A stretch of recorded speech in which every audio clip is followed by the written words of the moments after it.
What's the good word? DKB here. So we're going to have some early fun. I have three draft names that we should be paying attention to, all within the range of where we generally are looking to pick, which will be probably no lower than 18th, but probably no later than the 24th pick. If it goes later than that, then obviously things have gone well for us.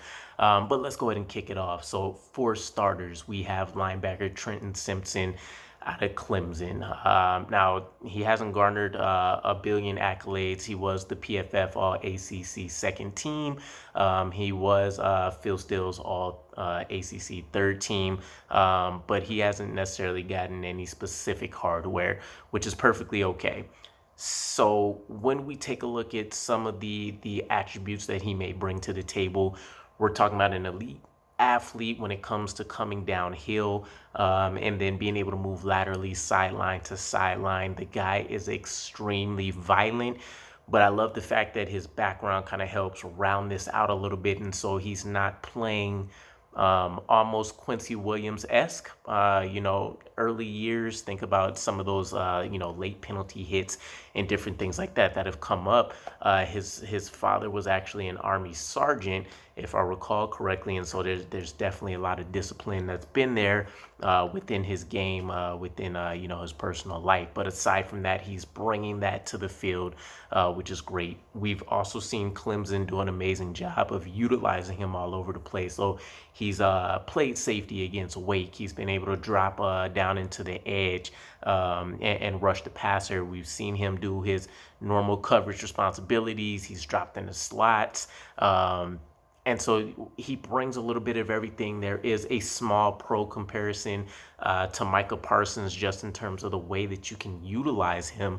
And keep in mind, we're kind of talking about a guy that's within the same realm of like an Isaiah Simmons coming out, to kind of give you guys a good recent ideal into what the kind of guy we could draft here in this range is. I love the fact that he's super aggressive with his run opportunities, maybe a tad bit too much. Sometimes he can get run out of some of his plays. And then there is the fact that he is a little bit lighter, 230 pounds, fits exactly what Robert Saleh is looking for, though. So it's not like it'll be a huge liability. And I think we've proven as much with Quan and with Quincy, CJ being one of our heaviest guys, if I'm remembering accurately. But a couple other things, the change of direction ability, you see it. The violent hits, I won't say they're extremely consistent, but they occur enough. And I would probably compare him to Quan on our roster, where you're definitely going to be guaranteed at least one or two of those a game, and probably in pivotal moments.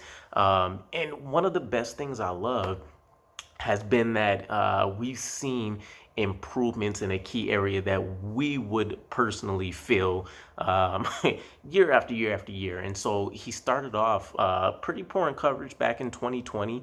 We see massive improvements in 2021, and then this year, I would definitely say he's flashed more so than any other point in his career. And he's capped off some pretty good college numbers for his final season. 73 total tackles, 41 of those solo, 2.5 sacks, 2 forced fumbles, 3 pass deflections. Again, Clemson has done a great job of trying to utilize him to the best of their ability, and really allow him to kind of represent himself and put those athletic traits on full display. So I've loved what I've been able to catch up on, read about him. There's still highlights and game film and stuff I'm going to want to check out later. But it sounds like a great starting point, especially for a unit that hasn't received, had prime capital invested into it. So that'll be an interesting way to see the coaching staff go if that does pan out. But I'm loving what I'm seeing so far. Now, for our second guy, we are staying in Clemson. We're talking about defensive tackle Brian, and I want to say is Breesy. But this guy is star-studded when it comes to the awards. All of the accolades, we're talking about a former #1 recruit. Back in 2020, on his way to college, he was the ACC Defensive Rookie of the Year in 2020. First team All-ACC his freshman year. Second team All-ACC most recently. And in 2021, which is when he had his ACL injury and only played 4 games, he still managed to make the third team All ACC, which is nuts. And then we're talking about, of course, him being a two-time All American in 2018 and 2019, leading into college. So definitely an amazing background. The guy's kind of been positioned to have expectations thrust upon him from the beginning, and he's lived up to that when healthy. You definitely see a lot of great things on tape. So for starters, let's dive into the stats first with him. And there's not going to be eye-popping things, but we'll get into the report. 7 solo tackles, 13 overall, 2.5 sacks, 1 pass deflection. Keep in mind, he's played in, I want to say, 4 games, because on top of trying to recover from his ACL injury, which at least he's been able to see the field, he's also been dealing with a kidney infection this season, and has kept him out of quite a few games. Now, let's talk about some of the traits. What is he bringing? Why was this guy a former #1 recruit? Why is he still, after an ACL injury and a lot of missed games, that's impacted his ability to show he's a top-tier defensive tackle, why he's still rated to go #1 in the draft?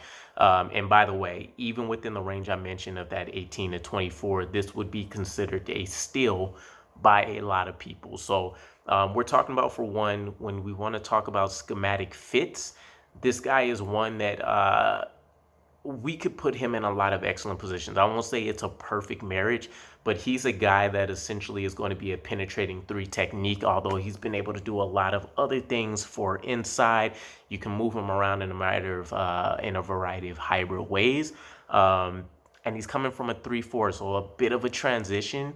But if you want to talk about having kind of the Jonathan Marshall replacement in terms of an elite athlete, but he's also bringing the tangible production, this would be an amazing way to go about it. And we've seen as when Quinnen Williams has gone down, there's a huge drop off in talent from Quinnen to next man up, which would be Sheldon Rankins, and furthermore Solomon Thomas and Nathan Shepard. So here we go. What we're talking about with this guy, again, penetrating 3 technique. His best ability is his pass rush ability, and the man has some pretty lethal inside counter moves. We're talking about elite athleticism in terms of being a defensive tackle that's 300 pounds, 6'4"-ish. So he's not only able to penetrate, but he can also move and kind of work both gaps. So he's definitely a 2-gap read defensive tackle if you need him to kind of fit that mold as well. But we know Robert Saleh, they want you in the backfield and to play the run on your way to quarterback. And this would absolutely be a dream scenario for a guy like Brian here. So the athleticism, you can pull him off on a lot of twists and stunts with his explosive first step.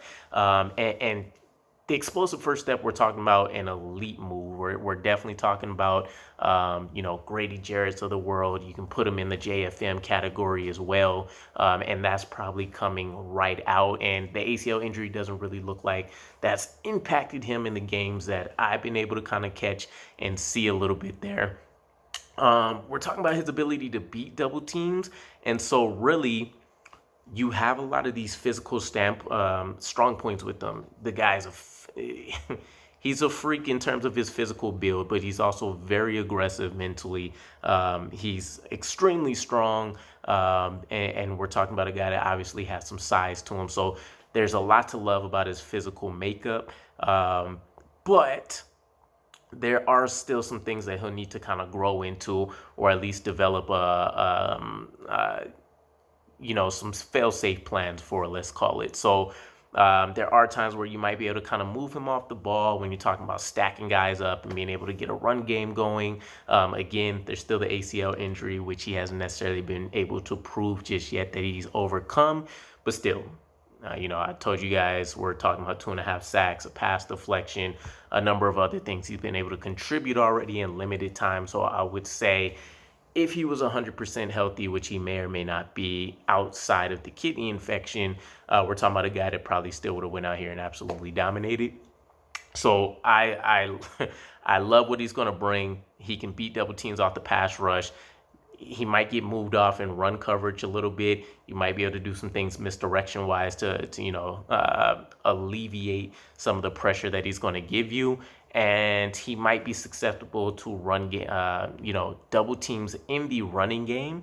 But when we're talking about what the defense for the Jets wants to operate in terms of having the offense get us a lead, having teams have to play catch up, plenty of pass rush opportunities, this is the perfect situation for a guy like this to be plugged in next to Quinnen and be able to eat or even back him up coming right out of college. And then our final guy, we're talking about right guard Osiris Torrance coming out of Florida.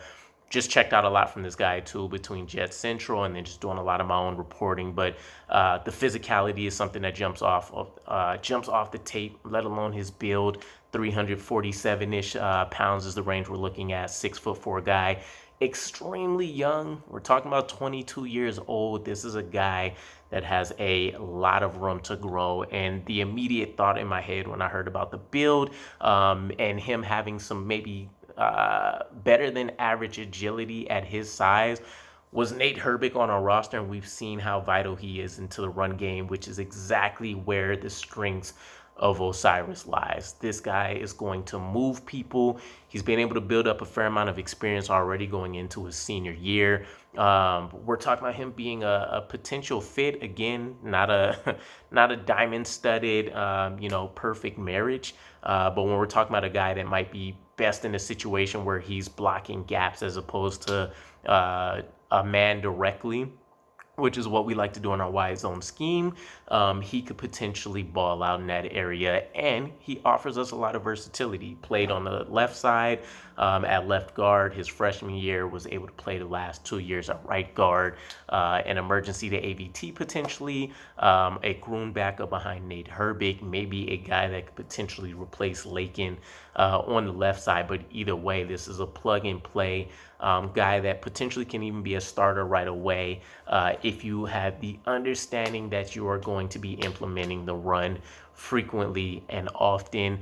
And so obviously, naturally, with me gushing about his running ability, the pass protection is where things are a little suspect, but it's more so due to leverage ability, not necessarily having many opportunities to work out in pass protection coming out of Louisiana, moving with his head coach to Florida, which seemed like a brilliant move for him. And his lateral ability isn't necessarily a strength, which is why I say it's not a perfect marriage. Ideally, we like our guys to have plus athleticism. It's why I thought the Nate Herbig pickup might not have been the best fit, but we're seeing that it's working out in this offense because we are looking to block these gaps, and he can kind of build up a little bit of a head of steam and really lay some guys out. And so in my head, I kind of imagine it being fun seeing us roll out an offense where Mekhi Becton's out there, Laken Tomlinson, Connor McGovern, or whoever we end up choosing to replace him. You have Nate Herbig, you have Elijah Vera Tucker, wherever he ends up playing, and then you have a guy like Osiris that can come in and you don't miss a beat in enforcing your run game upon people. And this is not to say that also he hasn't picked up some hardware along his way. First team All Sun Belt in 2021, second team All Sun Belt in 2022. He was a semifinalist for the Jim Moore Award twice, and then he was Sean Alexander's freshman All-American winner as well. So we're talking about 3 premium quality guys here. It's going to be interesting because we haven't had the luxury of picking this late before, meaning we're having successful seasons. I'm interested to see where he leans to in terms of Joe Douglas and what's going to be the priority. I also get the feeling we don't have a huge surplus of holes, so we can really go best player available, in which case I would say we're probably going to lean towards Brian Breesy here. But let me know what your guys' thoughts are. Is there a player that you feel like would be in the mix here as well, in addition to these 3 names, and who would be your pick out of these 3 guys? Also, if you have any further information on them, feel free to drop it. Always down to learn all of the things. But love you guys. Appreciate the support as always, and I'll catch you again. Peace.